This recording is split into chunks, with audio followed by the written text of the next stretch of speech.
का जो आउटलेट है वो बंद करवा दो, आप वेज का चालू रखो, हम मना नहीं कर रहे आपको। वो तो चलेगा ना, या तो अलग कर दो, दोनों अलग कर दो, यहाँ पे आप इसमें पार्ट डाल दो, इसमें अभी इन बंदो પાર્સલ લઈને હું પાછો અહીંયા આવ્યો હતો ત્યારે મેં અહીંયા આવીને એમનું કિચન જોયું તો કિચનમાં વેજ નોનવેજનું બધું જ એક જ તેલમાં એ લોકો ફ્રાય કરે છે। અત્યારે સવારે બધું એ લોકોએ ચેન્જ કરી નાખ્યું, બાકી કાલ રાતના પણ ફૂટેજ આપણે લીધેલા છે અને એનામાં બધું સાથે જ એ લોકો ઓલું કરે છે। बहुत सारे लोगों को पता नहीं है इनको कि हम जो खा रहे हैं ना उसमें नॉनवेज भी साथ में और वेज भी साथ में, किसको भी पता नहीं है। आप इनमें से 10 कस्टमर उठाओ, 10 में से अगर 2 को भी पता हो ना कि हाँ हमको पता है इसमें नॉनवेज और वेज दोनों साथ में मिल रहा है, तो हम इधर से ऐसे ही चले जाएंगे। सर कस्टमर को भी सेटिस्फेक्शन मिले, आपको भी दिक्कत नहीं है, आपका भी खराब हो हम वो भी नहीं सोच रहे।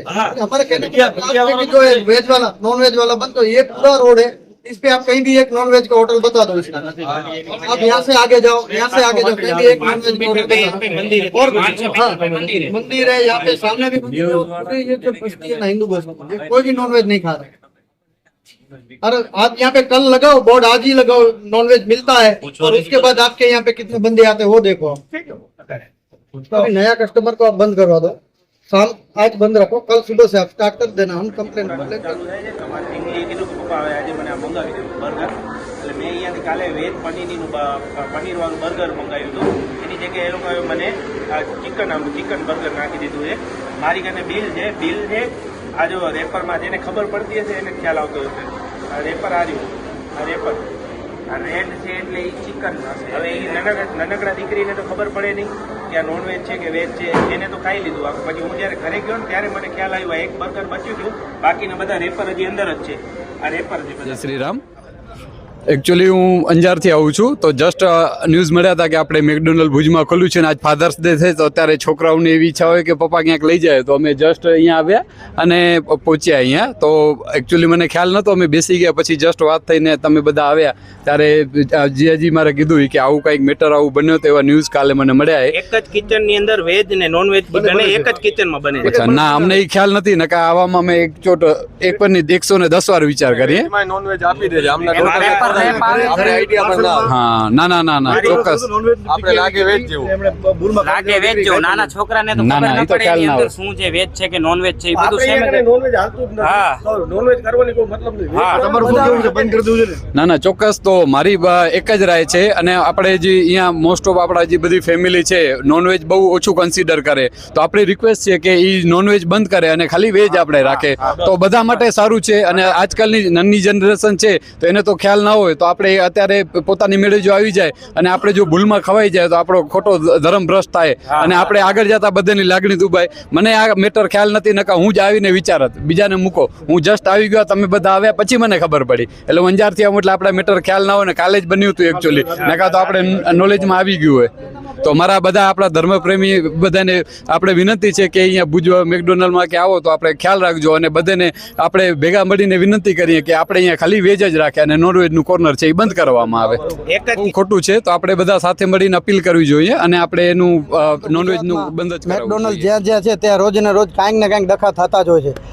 ભુજની અંદર આ મેકડોનલ્ડનું જે આઉટલેટ ઓપન થયું છે, તો ત્યાં અમારા એક ભાઈ છે મિત્રાજસિંહ, એમના ઘરેથી વેજ મંગાવેલું, પણ અહીંયાથી જે ઓર્ડર વેજનો હતો પણ નોનવેજ આપવામાં આવ્યું, અને એમને ઘરે પહોંચ્યા સદનસીબે એમની દીકરી હજી ચાખ્યું, એને અમે ખબર પડી કે નોનવેજ છે એટલે એને મૂકી દીધું।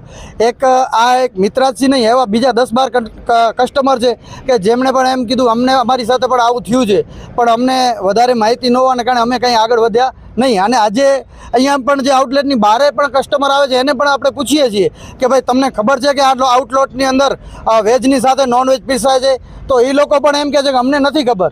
અને આઉટલેટની અંદર ક્યાંય બહારે કે અંદર એવું નથી લગાવેલું કે કસ્ટમરને સ્પષ્ટપણે ખબર પડે કે આ આઉટલેટની અંદર વેજની સાથે નોનવેજ પીરસાય છે।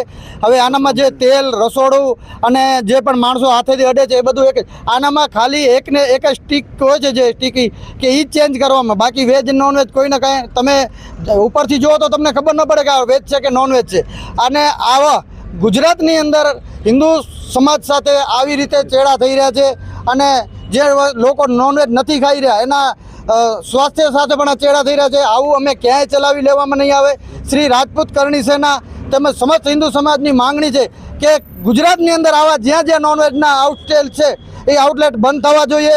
અને ખાસ કરીને ભુજની અંદર આપ જુઓ છો કે અહીંયા 200 મીટરની બાજુમાં ત્રિમૂર્તિ મંદિર છે, બાજુમાં શિવ મંદિર છે, હનુમાન મંદિર છે, 100 મીટરની દૂરી ઉપર છે. હવે આપણે શ્રાવણ મહિનાની અંદર અને જે આપણા જૈનોનો જે પ્રસંગ હોય ત્યારે પણ આપણે જોતા હોય કે નોનવેજ આપણે બંધ કરાવતા હોઈએ. આપણી આઉટલેટ આપણા જે એરિયા છે મંદિરોની બાજુમાં જ્યાં જે નોનવેજ વેચાતું એ બંધ કરાવતા હોઈએ જો નાના લારી ગલાઓને. તો આ કેમ નહીં? આપણે મારો આપના માધ્યમથી કેવું છે કે તાત્કાલિક ધોરણે મેકડોનલ્ડના જે પણ સંસ્થાપકો જે પણ લોકો છે એ આ આઉટલેટ અહીંયાથી નોનવેજનો આઉટલેટ બંધ કરે. તેમજ આ લોકો જે કાલે અમારા ભાઈઓ સાથે ગેરવર્તન કર્યું છે એમની માફી માંગે લેખિતમાં. અને આ બારે પણ જ્યાં તમે એક ચોખ્ખું છે કે અહીંયા લખો કે અહીંયા અમારે અહીંયા નોનવેજ મળે છે, પછી કેટલા કસ્ટમરો અંદર જાય છે તમે પણ જુઓ. કારણ કે કસ્ટમરોને તમે વગર બતાવે અને તમે તમારી સંપૂર્ણ માહિતી આપ્યા વગર એમની જે સ્વાસ્થ્ય અને એમના જે ધર્મભ્રષ્ટ કરવાનું તમે જે કાર્ય કરી રહ્યા છો એવું કોઈ દી સાંખી લેવામાં નહીં આવે. કાલથી ફૂડ ઇન્સ્પેક્ટરને પણ આ ફરિયાદ માટે ભાઈ ફોન કર્યા પણ આજ દિવસ સુધી એમનો પણ કોઈ જવાબ નથી ને ફોન નથી ઉપાડી રહ્યા. મારો કલેક્ટર સાહેબશ્રીને, એસપી સાહેબશ્રીને, ફૂડ ઇન્સ્પેક્ટર, મામલતદાર જે પણ તંત્રના અધિકારીઓ આના અંદર આવતા હોય તમામને કહેવું છે કે આવા આઉટલેટોને તમે જ્યારે લાયસન્સ આપો છો ત્યારે વિચારીને આપવામાં આવે.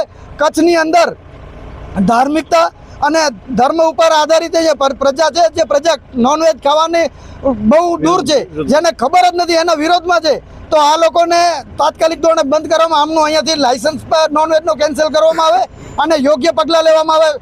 પીઆઈ સાહેબને પણ વિનંતી છે આપના ડિપાર્ટમેન્ટ આપ એમની ફરિયાદ લઈ અને તાત્કાલિક રાતે જે આઉટલેટની અંદર માણસ હતો એ પણ દારૂ પીધેલી હાલતમાં હતો તો એ પણ તપાસ કરવામાં આવે.